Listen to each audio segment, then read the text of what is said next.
Bonjour les kids, partie 3 de la physique nucléaire. Dernière partie, on va voir les réactions nucléaires.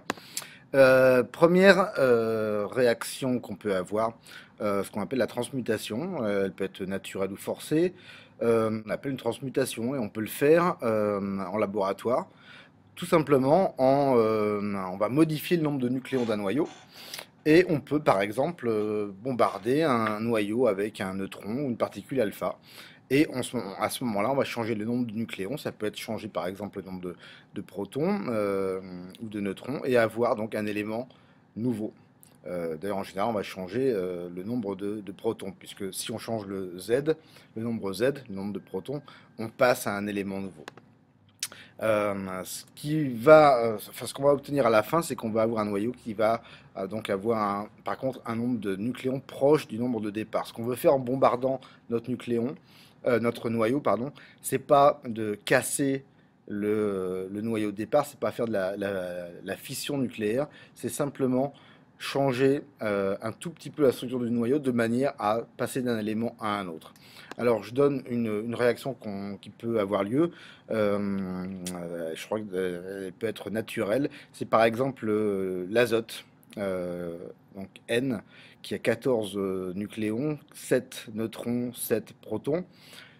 Si ce noyau d'azote réagit avec un neutron, on va à ce moment-là avoir formation d'un atome, d'un noyau de carbone qui va avoir Z égale 6, et pour évidemment avoir conservation euh, du nombre Z, on va avoir à ce moment-là le carbone qui va éjecter un proton.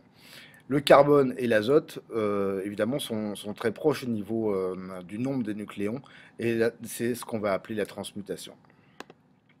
Autre type de réaction nucléaire, la fission, c'est le processus qu'on utilise dans les centrales nucléaires. Alors l'idée c'est simple, on a un noyau qui est lourd, plus lourd que le noyau de fer, puisque le fer en fait il a une énergie de liaison qui est grande et c'est le noyau le plus stable. Et ce qu'on va faire, c'est qu'on va envoyer sur ce noyau A des neutrons qui vont rapides, qui vont casser ce noyau A en deux noyaux plus petits, B et C. La fission, en fait, va libérer une grande quantité d'énergie. Alors voilà, j'ai fait un petit exemple. Vous avez le noyau A, on lui envoie un neutron et on récupère après deux noyaux B et C, évidemment qui seront plus petits que le noyau A. Alors, les deux noyaux formés, B et C, vont avoir une énergie de liaison plus grande que celle du noyau A. Alors, pour illustrer ça, imaginez que ici on ait un noyau A. À la fin, une fois qu'on le casse, on va récupérer deux noyaux, B et C, et on s'aperçoit que leur énergie de liaison est plus grande que celle du noyau A. Donc B et C sont plus stables que le noyau A. Ils peuvent être radioactifs encore, mais en tout cas, leur énergie de liaison sera plus grande. Euh, Quelque chose dont il faut absolument parler et qu'on reverra plus tard dans un autre chapitre, c'est que la fission peut aussi, en plus de former des noyaux B et C, on peut aussi avoir des neutrons qui vont être éjectés au cours de la fission. Et ces neutrons-là, on va pouvoir s'en servir après pour recasser d'autres noyaux A. C'est ce qu'on peut appeler des réactions en chaîne. Autre type de réaction, la fusion nucléaire. Alors la fusion nucléaire, c'est un processus qu'on va trouver par exemple dans les étoiles. C'est aussi un processus qu'on voudrait pouvoir maîtriser en laboratoire. C'est ce qu'on essaye de faire ça dans ce qu'on appelle les tokamaks. Ça serait une façon en fait de résoudre tous nos problèmes d'énergie. La fusion, ça consiste à faire quoi?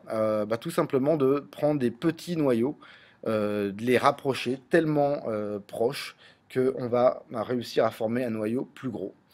Ça libère une énergie qui est colossale. Enfin, imaginez l'énergie qui peut être libérée par une étoile. C'est énorme et c'est une énergie qui est évidemment beaucoup plus grande que celle de la fission. Malheureusement, c'est une technique qui est complexe à faire.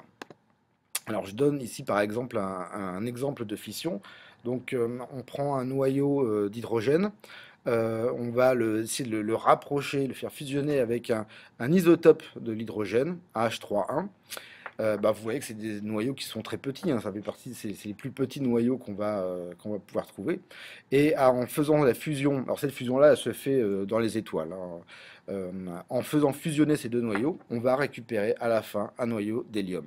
Maintenant, si on regarde les nombres A et Z, on s'aperçoit que la conservation de A et Z ne se fait dans ce cas-là que s'il y a un neutron qui est émis. Alors pour essayer de résumer ça, la fusion, je prends deux noyaux petits A et B, je les fais rapprocher, j'obtiens un noyau plus gros qui est C, avec éventuellement création de neutrons. Pour résumer ça, voilà, imaginez que j'ai mon noyau A, mon noyau B, ils ont des faibles énergies de liaison, et en les faisant fusionner, je récupère par exemple un noyau C qui aura une énergie de liaison beaucoup plus grande. Pour résumer, en fait, les deux processus de fusion et fission, voilà. Donc, on sait que le fer, ça va être un peu l'élément central, c'est celui qui a la plus grande énergie de liaison, donc la plus grande stabilité. Mais on va avoir les réactions de fusion qui vont avoir lieu entre des noyaux qui auront un nombre de nucléons plus petit que le fer. Et tout ce qui va être réaction de fission va avoir lieu avec des noyaux qui seront gros, qui auront un grand nombre de nucléons, c'est-à-dire après le fer. Voilà la fin de la partie 3 sur la physique nucléaire et c'est la fin du cours sur la physique nucléaire. Au revoir.